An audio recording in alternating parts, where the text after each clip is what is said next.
Prophet to Elisha wayethunywe emazurini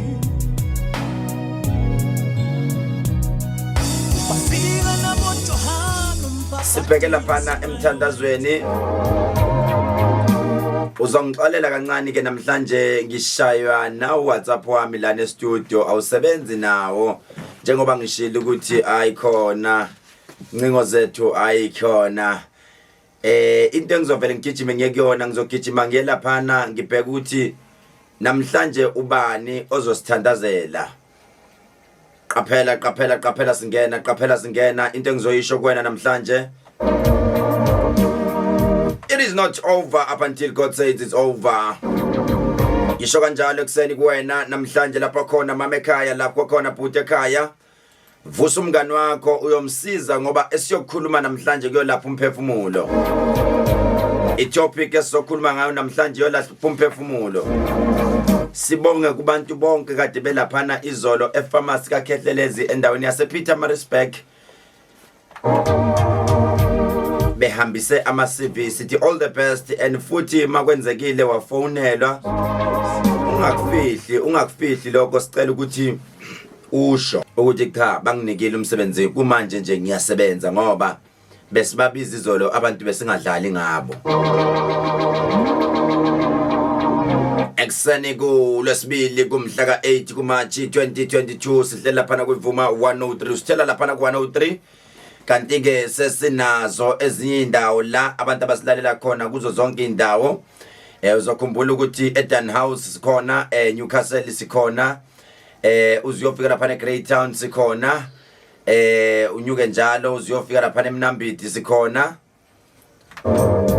Usungamtshela nje umngani wakho ukuthi usengasibamba kanti ke mawusibamba ku-app www.vumafm.co.za. Esizokwenza namhlanje sifuna ukubona ukuthi ubani impela othi namhlanje mina ngicela ukuthandaza Khehlelezi enambeni ethi 086 10 10 300 086 10 10 300 086 10 10 300 086 10 10 300. Ngifuna umuntu othi namhlanje ngizothandaza ngicela ukuthandaza Khehlelezi. Ngicela ukubusisa abantu ngomthandazo ngibusise kwanya nawe futhi Khehlelezi ngomthandazo 086 10 10 300. Ngicela ukuthi sithandazelwe omunye wenu balaleli namhlanje sicela sibusise nje ngomthandazo ekseni enambeni ethi 086 10 10 300 086 10 10 300. Ubani namhlanje oyosibusisa ngomthandazo 086 10 10 300. Vuma sawubona. Okay ubalekile lo muntu laphana 086 10 10 300 086 10 10 300 086 10 10 300 086 10 10 300. Ubani namhlanje ozosibusisa ngomthandazo 086 10 10 300. Ake sibone ukuthi ubani esimtholayo. Vuma sawubona. Yebo mama. Siyaphila mama kunjani? Hayi siyaphila kahle mthanyana. Awusibonge namhlanje ukuthi sithandazele umuntu omama. Yebo. Ukhuluma. Ukuphi nendawo mama? Ngilala eNakina. Nakina mama umama ubani? Umama uSibongile kaMzolo, uma kaMendi. Amen makamendi. Umendi yena yedwa. Mendi yena yedwa. uNkulunkulu akubusise mama hlala phezulu komthandazo. Siyabonga. Ukusemimalo somuhle. Akekho ongalawe. Ungumalo somuhle uyabala nezinwele. Uyise Nkosi yethu Jesu Kristu. Boyinele siphakamisha udumo ekuseni. Sibonga Nkosi sekusize baba. Uphinde waselusa wasigcina nangomntwana wakho Nkosi oyisizo empilweni zethu. Siyabonga noyingcwele. Siyabonga Nkosi yethu Jesu mandisele konke. Sikhulekela umhlaba wonke. Sikhulekela abantwana bethu ngezikhathi zonke. Sithi egameni likaJesu Kristu nalo usuku luhle sikhelona. Sithi ngondile Nkosi hamba nathi Nkosi indlela yonke ugcina abantwana bethu bonke abaswele Nkosi sibabeka kuwe. Kanti udume ekuseni ngondile usaluse ngezikhathi zonke usifihle Nkosi abagula ibhele lendawo ezehlukene ube nabo moyingcwele uphinde ngondile Nkosi nabashibihlo bonkosi ubaduduze ngezikhathi zonke. Siyakhuleka ekuseni sikuthembile egameni likaJesu Kristu waseNazaretha. We pray amen. uNkulunkulu akubusise makamendi from eNakina. uNkulunkulu akubusise mama. Thank you so much. God bless you. Ube nosuku oluhle mama. Bye. Siyabonga mama. That was umama kaMendi endaweni umama uMzolo endaweni yaseNagina mama umthandazo mama yazi inkosi mama usilandela ohlelweni okade wasilandela othi kukhona into engiyibenefitayo khona into engithi mangilalela uhlelo ngizwe igudluka uthi mana njalo Khehlelezi uqine nje ume njalo Khehlelezi. Koma ke mnandi kakhulu lapha na ufikile Mlomo ethi pendula kumhla ka20 kumhla ka8 kuMarch ku 2022 igama lami ngudokotela uKhehlelezi Njumani yathumisa izonto isihlahla somdlebe nontela mzimba beja mfazone impahla hlisho zamadoda ayibomvu nabasetete nabasenyimbani mkhonto kwasikazi ndaba ikhala manzi dictionary ndaba ithithi umndeni sanibonani kuseni madoda lapha na kwivuma 103. My name is Dr. K. Njengamanje siyagijima kakhulu siyalaphana sibhekela laphana ukuthi remember our call our WhatsApp are not working at all, so try by all means to communicate nge phone call because my time is 18 after the hour of 4 in the morning. I just need you to tell me ukuthi uhleli nobani eguphi. What are you guys doing? What are you guys listening? Are you listening to my music? Are you listening to Khehlelezi Nenzani kwevuma? Are you guys enjoying the show? Just talk to me because WhatsApp awusebenzi, so we'll try by all means to use our calls. Talk to me. Where are you? Good morning South Africa. Sawubona ekseni. Yes buthi kunjani? Ngikhona. Hayi ngabe sewuzwile if inkinga beyikhona Khehle. Ukhuluma ngesifo olundi endaweni yasemahlabathini. Sifiso. Yebo bodi. Uthini ungilalele kuphi njengamanje? Ngilalele nobani? Ngigarage nedwa. Ngilinde lona leli hour. I think it's 88.3 around olundi. Okay, ithi 88 bani? 88.3. Yeah, it's 88.3. Oh, 88.3 ayibambi ku 89.2. No, ayibambi kuyo. Oh.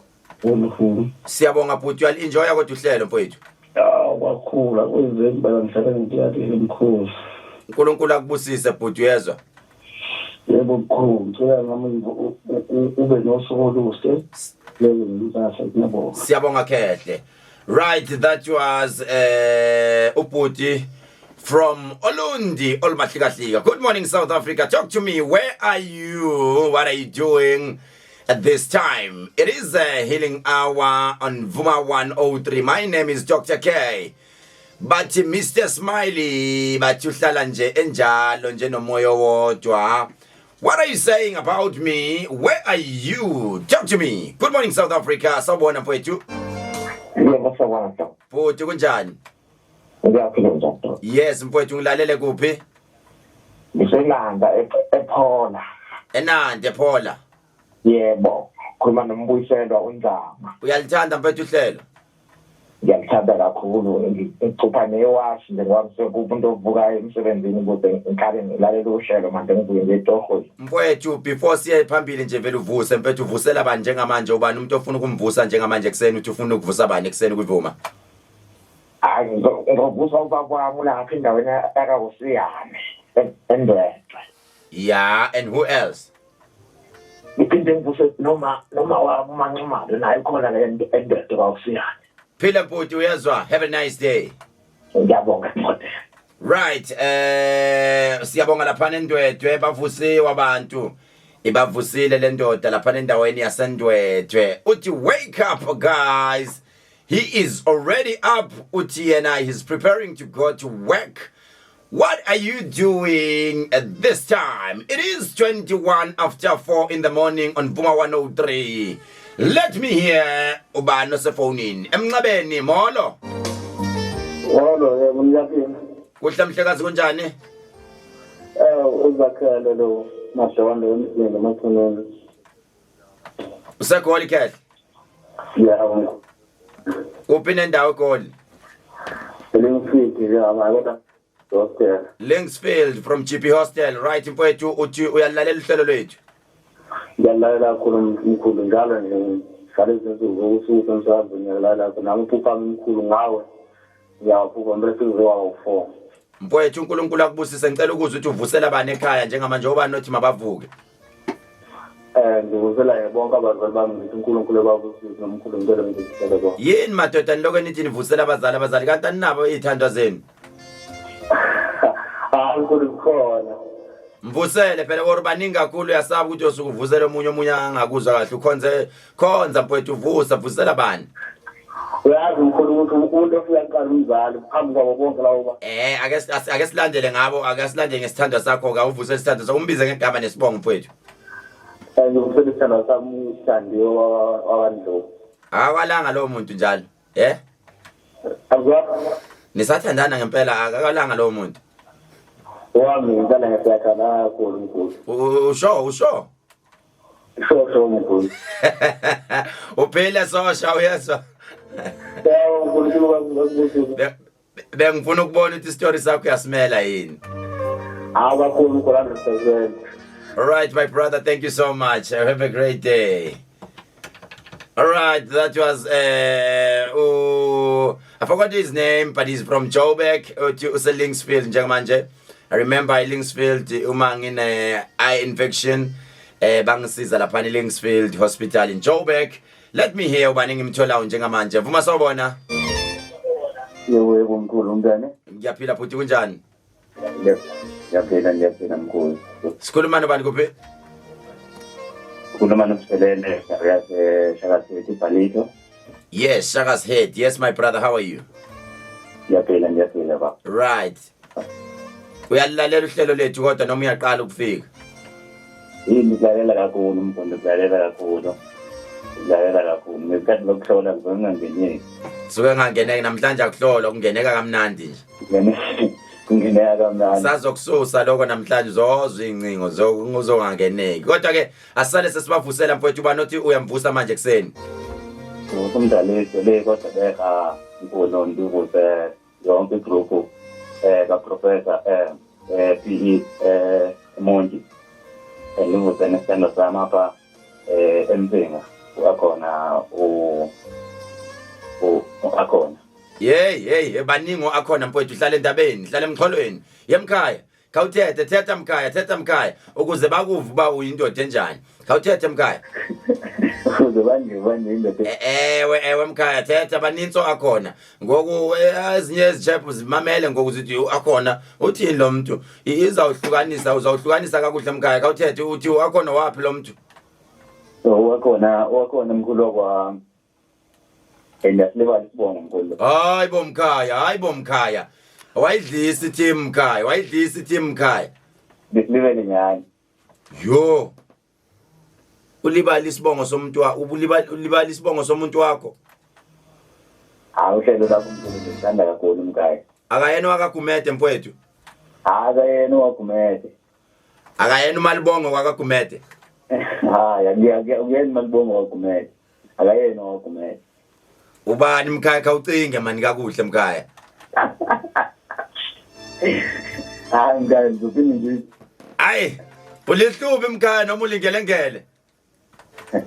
Mkhulu mkhaya lilimpondo mkhaya nisayibizana mkhaya. Limpondo mkhaya hayi man idlisile ithimu mkhaya. Okay, kawuthi nibaleke mkhaya nibaleke kakhulu kuwe hayi man mkhaya hayi man. Uyandisappoint umkhaya wami. Hayi, thandana nomuntu akamazi ba waphi isibongo. Ake nibone ba apha amanye amahlubi apha amanye amangelengele apha beziphinzula apha amapedi apha amatswana. Talk to me this hour. It is 26 after 4 o'clock in the morning at the 8th of March 2022. It is a Tuesday. Talk to me. It is 086 10 10 300 086 10 10 300. Talk to me. Vuma sawubona. Ngiyawuphakamisa umlazi Dokotela. Nazo-ke mfowethu, how are you this morning, Arkeli? Ngiright Dokotela. Umjojo mfowethu. Angiyokuboni dokotela uhlela ngihambi isho ingakopeli isho yakho dokotela. Thank you my brother, we love you so much. Yezwa awuvuse ngizwe ukuthi uvusela abantu. Dokotela abantu basemlazi ngiyawuphakamisa umlazi dokotela. Thank you mfowethu, ngiyawuhlonipha umlazi umakoti wami uphuma khona emlazi. Abantu baseyitshweni abantu base. Thank you my brother, NUZ ngiyayithanda leyo number plate. Right my brother, we have a nice day. Ube nosuku oluhle mfowethu laphana endaweni yasemlazi. That was R Kelly endaweni yasemlazi. Uthi ngiyawuphakamisa salute igebengwini ngiziphuma phansi endaweni yasemlazi. Sitanki bafowethu nasemajele siyanibingelela naselaphana abalele laphana ibhedlela sithi siyanithanda bafowethu neyintandane sithi siyanithanda bafowethu 086 10 300 086 10 300 talk to me ngalesikhathi. It is 27 minutes after 4 o'clock ekseni Tuesday. Khumbula WhatsApp wethu awusebenzi namhlanje, sisebenza ngama calls, sisebenza ngabantu abane airtime, asisebenzi ngabanganayo airtime. Mvuma sawubona. Hello mkhulu kunjani? I'm good, and how are you too? I'm fine mkhulu. Ndiyathanda xa ukhumsha mkhaya. We are speaking to Siyabonga Eric Mlingo from Kulu. I'm speaking to Eric Bane. Siyabonga Eric Fantastic Mlingo. Fantastic Mlingo. Thank you mkhaya. Ukuphi nendawo? Dilapha eThabazimbi wela selipompo ngo. Yo, waze wakude. Unitsala kanjani apho? Apha ndikumamele kwi-app mkhulu ngavele ndadownloada i-app ene radio zonke. My babo. Khawuvuse mkhaya ufuna ukuthi hi to who? Mangiqale ndithi hi kusisinomonde owathiwa ndenza ndakwazi ukusondela kuwe ndibulise lodlamini kwelaseGoli. Ngizawuve ngokundivuse abasekhaya. Yes, Sis Nomonde. Sis Nomonde is one of my recruiters in Johannesburg. Sis Nomonde bayakuvusela ekseni. It's a good job, not Dlamini. Yes. Awubingelele nesithando sakho mfowethu. Ngake ndisibingelele isithando sami naso noba igama ngizolisho ngoba salikho permanent. I'm Kaya. I make her feel special. No. Intoni kanti into zakuthi? Ithini kanti lento mkhaya xa senibaleka kanjeni? Uyazi mkhaya into esibalekisa kanjena yilento yenza i-depression ebantwini ngoba umuntu ombize ngegama usasa sehamba ezoposta kuma-social media ngoba sesiphilela wona ngoku. Then emva koko seyaposta omnye umuntu ngelo xesha wena ukuzibetha isifuba ngaye kanti yena sezibetha la emile. Hayi mkhaya nto zakuthi mani khanizethembe mani. Intoni mkhaya? Awukho romantic mkhaya? Ngiromantic kakhulu mkhaya yingakho ndingafuni ukubiza igama lami. Hayi mkhaya xa uromantic mani mbize kahle uthi mani nanku mno wami nanku. Ndimthanda xa esethi babazi ndiphendule ndithini xa ndiphendula mna? Ndithi mamazi.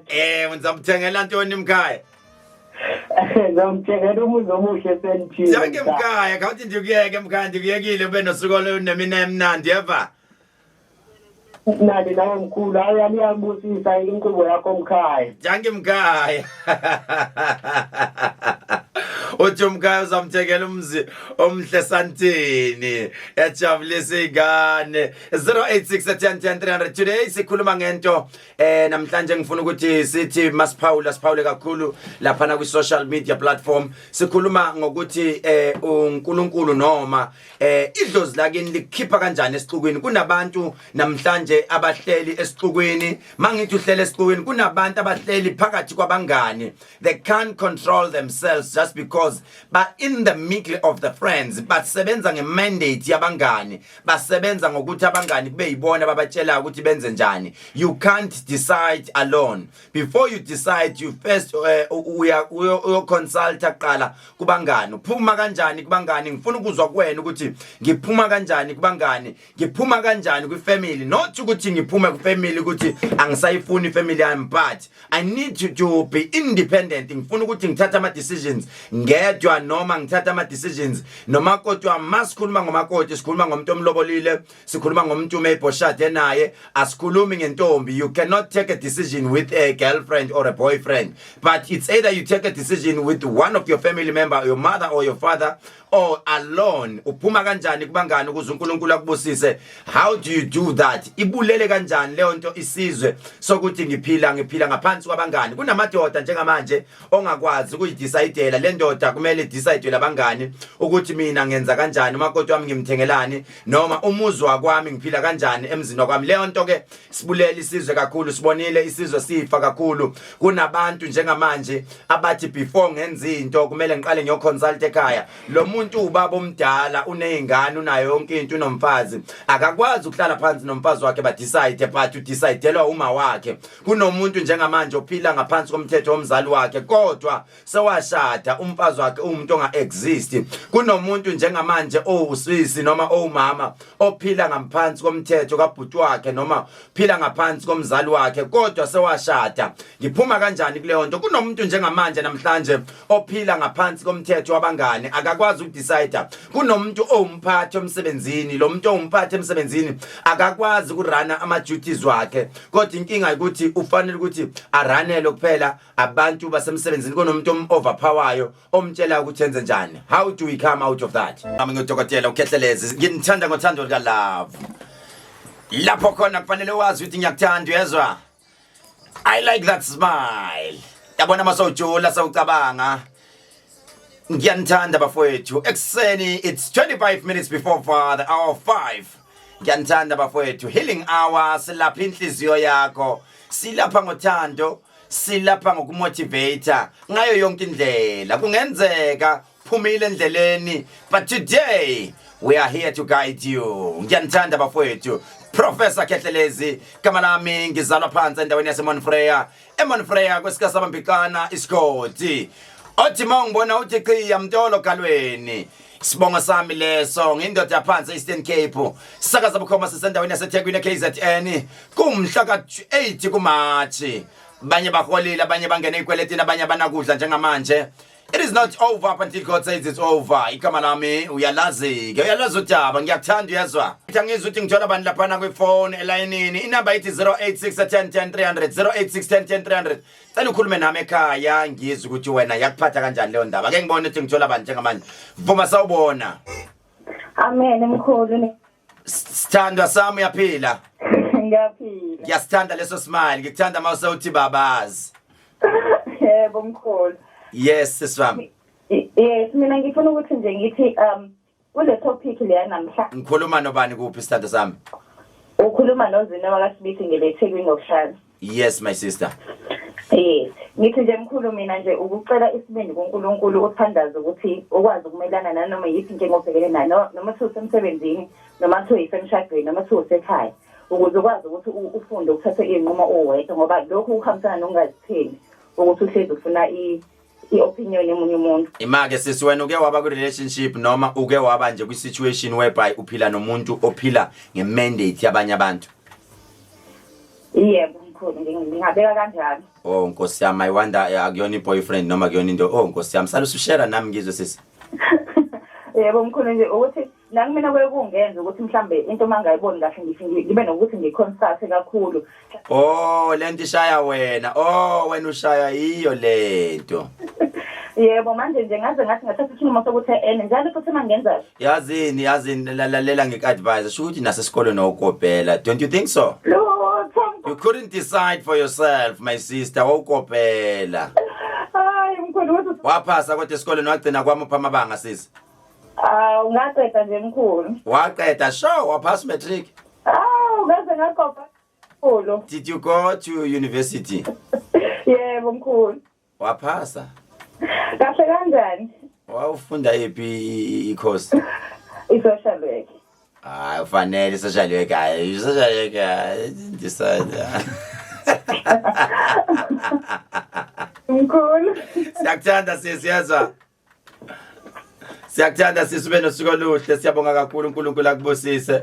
Uthi nayo sisi nginenkinga nami nami ngifuna ukuthi before ngiqede whatever I'm doing ngifuna ukuconsult ngizwe ukuthi abanye abantu bathini angikwazi ukuyimela. Hey inkosi yami ubulunga namhlanje uviva khona iproduct engizokutshela ngayo namhlanje that you need to go and buy. Lento ezokwenza ukuthi mawuthi sibindi uyabulala sibindi uyaphilisa decide once then whatever decision that you take into zakho ziye phambili.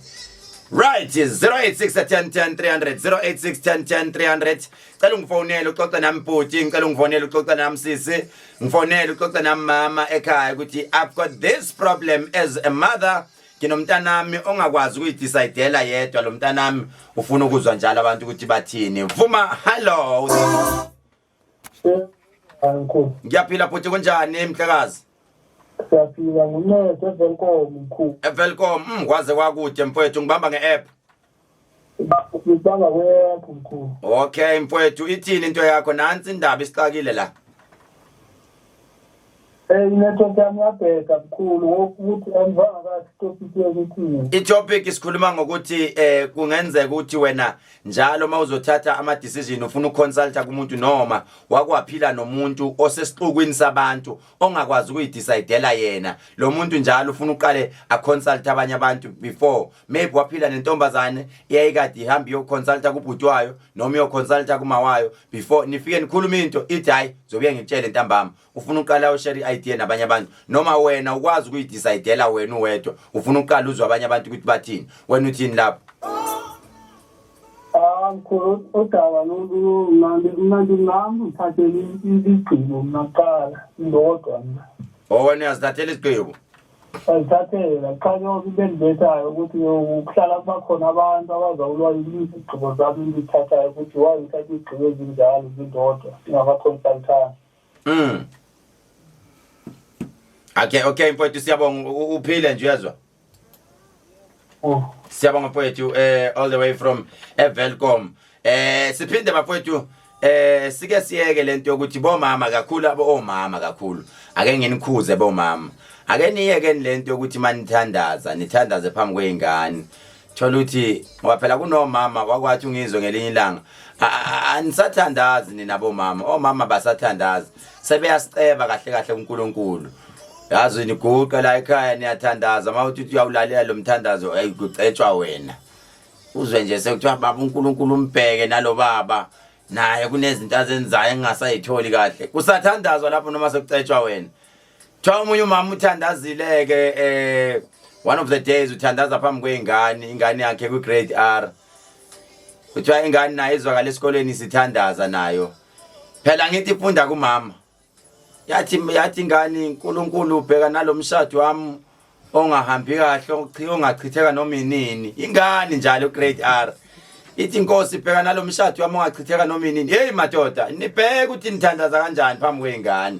bomama hey 0861010 300 0861010 300 0861010 300 khulumani nami ngizwe this is Vuma 103 it's 18 minutes before the hour of 5 o'clock kumhla ka8 kuMarch 2022 Tuesday yona leyo nto abazalayo namhlanje sithi happy birthday kuba bonke abazalayo abashiye izihlobo zabo sithi baduduzeke Vuma sawubona my brother how are you doing this morning? I'm good. Andiva Ngithile kunjani kuwe? hayi mfowethu ngabe sewuzwile mfowethu uhlala emnqobeni Dokotela zamkhaya kwazo usakhipha ngimamele live dog. undimamele live mkhaya Wedok. nansi indaba sithetha ngayo apha mkhaya uthini? Indaba dog ihlalo manje iqala age of 20 apho ukukhululeka khona isithixo akhomela ke ukuthi unikisigambola leke rumi unikwa xa una 21 mkhaya asikho radap ngiyoba ndiso ya so wena sakho asinikwa xa una 20 sorry ngiyoba 21 oh bese nditsho mkhaya hey bakhawulezisa mkhala so wasilahla siphe sakho mkhaya awuseli maybe wasilahla sewunxilile sowufuthukile mkhaya sowufuthukile angeza awufuthuki mkhaya ayitshatshe bafike siyeke mkhaya yintoni mkhaya uthi uyathinta kancinci so ke ndisiyokukhula yabona lanto lena ukuthi xa uye eromini yakho kulapho udecide khona uhlele phaya yabona isayida uyokuphuma eromini uyojonga into ezirongo ngaphaya unasikunike ngabazali ne yeah okanye uhlala apha eromini wenza into ezi-right zasekhayeni ulapho udecide khona and ngokunaka nginaxa sekuyafuna xa ungumntu ukuziphe ixesha lakho yabo wedwa udecide okay ngoku ndifuna ntoni correct uyayazi into right ongunefowele ulapho ukwazi ukuthatha izigqibo zakho khona yabo uyayazi xa usenabazali bakho okay bazali bam ngoku ndifuna into bazali bam ndifuna into ethile and then xa okay into edibene nefemeli like ifemeli ifuna nokudibana ngexesha le-right funeka udistance kuyo le xa nikhumbula kanidibane njengexesha nisasibe mnani then phinde usuke kukwebo nikwazi ukukhumbulana so ndithi uba into enjalo nayo mkhulu Mkhaya siyakuthanda kakhulu mfowethu thank you for calling in ube neminenhle Mkhaya God bless you ngokufone uyeva Nkosi mkhulu siyabulela Mkhaya ngeke right this is Mama 103 0861010 ake sizwe ukuthi la eThekwini bapha abantu abasimamele Marisburg iphi Marisburg bapha basentuzuma baphi abaphesheya leko Lundi ake sizwe ukuthi wobani abasimamele kanti samamelwa eEastern Cape samamelwa kude eGoli ko Welcome samamelwa ko Limpopo bapha balana around ozothi mina ngiseverelem mina I'm in Durban kake sive vuma sawubona vuma sawubona Ngiyaphila baba kunjani? Ngiyaphila. Onko. Yangizwa. Ndikuva kakuhle tata.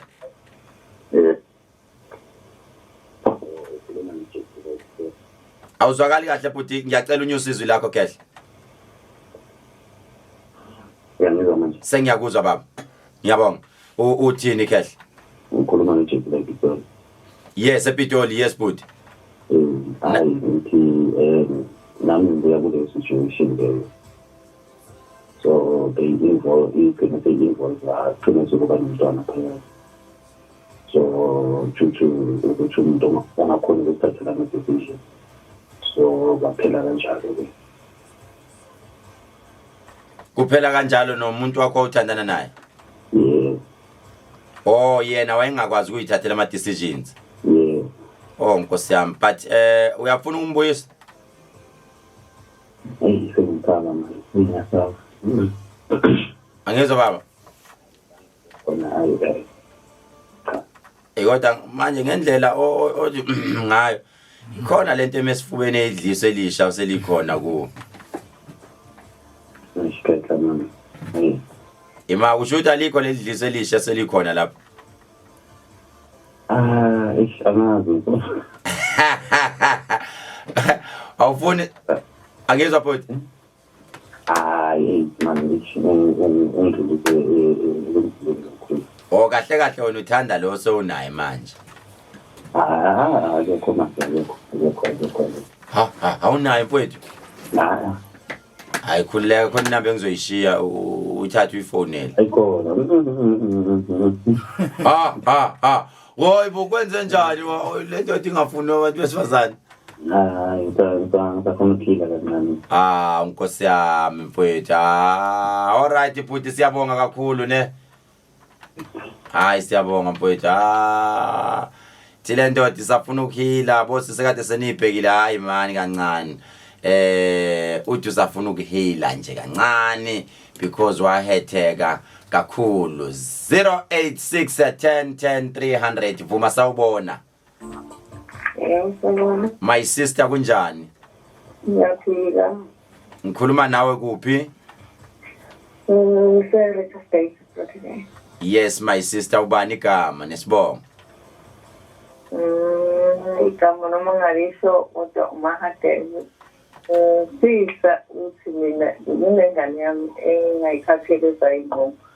Thathela ofisi ngiyothile eGibhitena. So ke ngiyasuka ukuthi ngiyasuka kanjani. Okay. Toward the end of the show khona iproduct engizokutshela yona okufanele uhambe uyoyithenga emakhemisi then izokusiza mahadebe. Uyezwa? Yeah. Bungani. Yebo. Siyabonga sis. Right, ithinto yami lana abaningi ngiyabona ukuthi banayo leyo nkinga, abaningi banayo leyo nkinga ku relationship, abaningi banayo leyo nkinga ekhaya, abaningi banayo enganeni zabo eseyivele zathathwa kuyohlala nayo umuntu lena. But let me tell you, I'm now talking to you as a brother, as a father, as whatever that you can take me. Lalela kunabantu abaningi namhlanje aba into zabo emile ayimanga ngoba imile kodwa inkinga zimiswe ukuthi awukwazi ukuyithathela inqumo. Awukwazi ukuyithathela inqumo. Sikhuluma ngomuntu namhlanje othi yena impela izinto zakhe imile. Asikhulume nawe ngekhaya. Wena othi ngathakathwa. Awuthakathwanga, inkinga ukuthi ukuze uNkulunkulu akubusise, ukuze uNkulunkulu akukhombise indlela, you need to step aside. Ngizokwenzela isample nje encane. Uma uzongenelwa iphone call, uyilindele iphone call yesithanda sakho noma iphone call ye-interview, le phone call ingena usendaweni enomsindo, usendaweni eyitavern, and uyayibona ukuthi le call serious. Umbuzo engizokubuza wona nje simple ozoyiphendula wona uye wenze njani mawuzo answer le phone. Ithinto yami uyaphuma uqhele esixukweni. Unesikhathi lapho kufanele uqhele kubangani bakho, then bese umamela umoya kaNkulunkulu ukuthi uthini, ebese uya decide. Kunesikhathi lapho uthi masowulele ebese ulalela unembeza wakho uthi lento engiyenzayo is it right noma ayikho right yini. Nembezo yafuneka lento ngesilungu abayibiza ngokuthi self introspection. Uyibuze uyiphendule, mawuyibuza uyiphendula ebese ubona ukuthi was it right ukuthi ngimshaye ukuze ngimphendule kanjena beku right yini. Ukuze uphume entweni eziningi kufanele ubheke. Lalela ke awuhambe epharmacy yami laphana uzokhumbula ukuthi ngomgqibelo noma ngolwesihlanu eMaritzburg sobe sine special lapho sobe celebrate khona 1 year sina laphana eMaritzburg sine pharmacy sinama product ke azobe se specialini obu Slay Queen. Ake ngikhulume nomuntu omusha njengamanje oqala ukungena laphana ohlelweni lethu. Ake sikhulume ngoSlay Queen sithi uSlay Queen yini uSlay Queen? Yini oyenzayo uSlay Queen? uSlay Queen imbiza enhle kakhulu esiza abantu abaningi esibasizile.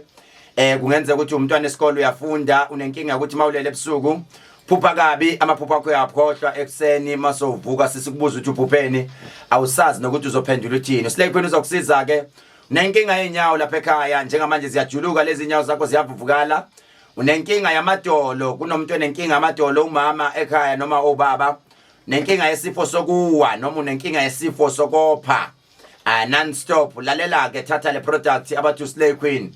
Unenkinga yokunukelwa umlomo ephunga, unenkinga yekhwapha lakho, lalela ke sebenzisa Slay Queen. Khona umuntu oyibuza ekhaya ukuthi Khehlelezi why lembiza nayibiza ngoSlay Queen? Lembiza sayibiza ngoSlay Queen ngoba kahle kahle sasiyenzela abantu besifazane, even though abantu besilisa nawo sesiedile uziyamlandela. Uziyamlandela ke ikhubalo ele uthi mawuthi befika mawufikile impela masowufikile ayibakulandela bonke. Hayi ukuthi bevele basuke bakulandele kufanele uyikhulumele phela mawinsizwa bese ukhuluma ikhubalo bakuthande nje kanti udlu Slay Queen. Slay Queen uzokhumbula ke ukuthi imbiza engababi at all. Ukuze ubone ukuthi akuyona ifake cha ayibabi at all. Uzoyibuza omunye ekhaya athi Khehlelezi ngitshele lembiza iphuzwa kanjani. Lembiza ke into yenzayo uyayithatha mawufuna uyifake ibe half glass ebese uyideshe ngamanzi igcwale bese uyaphuza. Before uyiphuze shake well before you drink it. Uyiphuze ifake ibe half bese ufaka amanzi. Immediately mawuqeda kuphuza kanjalo ngicela uphuze iglass yamanzi igcwale izokucleana nangaphakathi emzimbeni ngeke ikhiphise ngesisu ungabona egijimise etoilet kuzuke kunenkinga engaphakathi kwena but ayikaze yamkhipha umuntu isisu. Uzokhumbula ukuthi kunabanye ababuya kwiCovid awekade bebanjwe iCovid. Ngicela ukuthi uyibelesele lembiza uyibelesele ungayeki ukuyiphuza because it will help you a lot.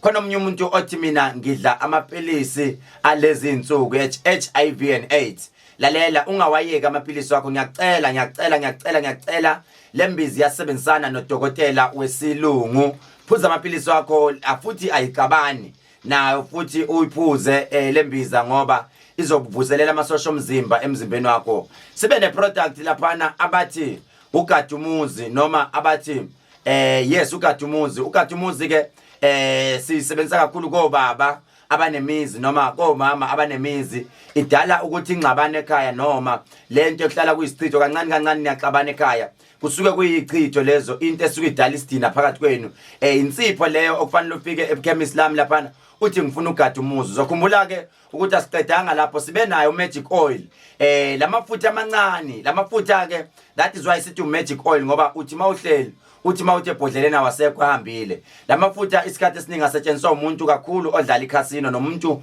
onezitha kakhulu mawunezitha ngeke ngithi thatha inalithi uyifake phakathi mawuyifaka phakathi inalithi ebese uyakhuluma uthi mina nginezitha ngiyaphuma njengamanje madoda ngicela ningigade wherever I go ningigade lamafutha awahlukani nawahlala esikhwameni sakho mawumuntu ogembulayo efonini yakho ngicela uwagcobe la eminweni le ocofa ngayo ifoni yakho ebese uyahamba uyakhona mawudlala iCasino wagcobe futhi ukhulume nawo mawungena nje eminyango waseCasino khulume nawo mawunomntwana ebusuku ongalali ebusuku ngicela ukuthi ke uwagcobe emadlebeni akhe lamafutha wagcobe emadlebeni omntwana noma isilonde singapholi ugcobe khona kodwa ke asibambe lo muntu okugcina simbambayo vuma sawubona sawubona mkhulu kunjani philile bhuti kunjani siphilile uthela nomxolisi ze-East London kuhle mkhaya hayi dada mina ndifuna nje uncoma uSlay Queen ndincome no-magic oil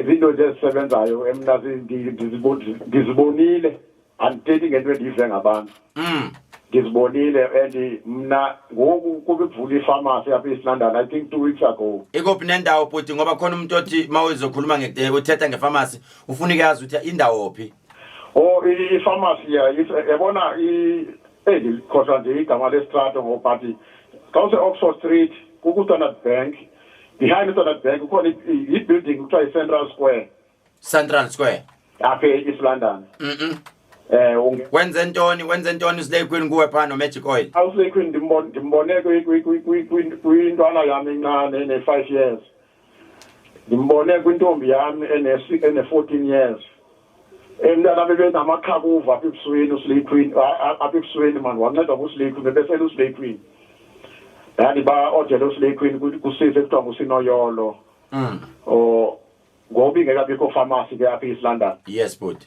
amaqhakuva amkile kubantwana bam nabantwana yami ngoku ibinento embi apha esuswini endibona uba andiyazi ukuthi ibiyintoni but ibinephunga elibi apha emlonyeni at the age of 5 years ibindihlupha kakhulu laa nto kodwa ke uSlay Queen undisebenzele phaa kuwo uphile bhuti mfowethu siyabonga kakhulu uNkulunkulu akubusise thank you for i-testimony enhle kangaka enkosi tata thank you bhuti siyabonga kakhulu right kune-product enye esifisa ukukhuluma ngayo la i-product abathi isigezo ngiyacela wonke umuntu oza kuKhehlelezi it's either uzohlola noma usebenzisa imithi yami yasesigodlweni noma usebenzisa imithi yasefamasi make sure ukuthi lento engizokhuluma ngayo la uhlala unayo at all the time lento ifana nokudla noma lento ifana nento eflasha amathunzi it allows you ukuthi whatever that you are using ikwazi ukusebenza kuwena lo muthi at that particular time into abathi isigezo uma uqeda kusithenga isigezo ekhemisi ngicela immediately mawuphuma ekhemisi vula ufaka imali emhlophe because yonke into esebenzayo for it to connect noma for it to work ifanele uthi isigezo kube ibooster yempilo yakho nanoma kuthiwa umuthi awusebenzisi but zama ukuyeke ekhemisi kaKhehlelezi noma uphathise uthi ake niyongithengela into akwathi isigezo uzoyibona nje into encane esebhodleni encane njalo mawugeza lento ifake ithi phohle emanzini noma ungayifaki insipho akunankinga uyisebenzise ufake nemali emhlophe phakathi ugeze ukhulume iwasha noma kuthiwa yini esuke ikhona kuwena uzokhumbula ukuthi njalo ngolesihlanu ngisuke ngilapha endaweni yase-Cape Town ekhemisi yase-Cape Town la engihlolela khona engihlola abantu kanti ke manje ngo-Monday, Tuesday, Wednesday ngikhona la endaweni yaseThekwini kanti ke nabafuna igubhu zikhona zikaKhehlelezi isigubhu ngiyonitshela ngelinye ilanga kunabantu asebasabisa abantu kakhulu bathi igubhu ziyabulala ayikho leyo nto okuthiwa isigubhu siyabulala yes zikhona ezinobungozi but as ezinyanga noma sizinyanga we will never give you into ezofika iqedwe umndeni we first explain to you ukuthi lento isebenza kanjani. Isigubhu ngasho ngithi 65 noma 75% of abantu bala eMzansi Africa osomabhizinisi abanamabhizinisi they use igubhu to boost noma abantu nje abaseyintweni ezithinta imali bayayisebenzisa igubhu kodwa babuye sebethi ungasebenzisi wena ngoba basuke befuna ukuthi ubaleke kakhulu. Yes, akuthina sonke sohamba siphumelele but sondela uthola ulwazi lazo igubhu njengoba noma ezami ibiza kangakanani but zikhona izinyanga la ngaphandle ezinazo igubhu ezisebenzayo okufanele usondele kuzona uyibuza uthi ngingenza kanjani ukuze nami ngithole isigubhu esizongenza ngiqualify. That is why ngenza into okuthiwa ama boys, into okuthiwa isigubhu esincane ekhemisi yami esu 2400 rand engifuna ukuthi qala kusona mawuqale kusona then mawubona sikuvuma you then qualify ukuthi kulesi sigubhu esisona sona esikhulu ezizona ezemali enkulu but usuyitholile into efunayo. Abafuna ukuhlola kuKhehlelezi eThekwini inamba yami ka WhatsApp direct to me eka WhatsApp noma phone call uthi 071 130 7808 noma uthi 063 051 7641 ese ofisini uthi 087 550 1177. Ngiyanthanda bafowethu ngothando lwalapha, asihlanganele kusasa same time same place. Ngiyabonga uNkulunkulu anibusise.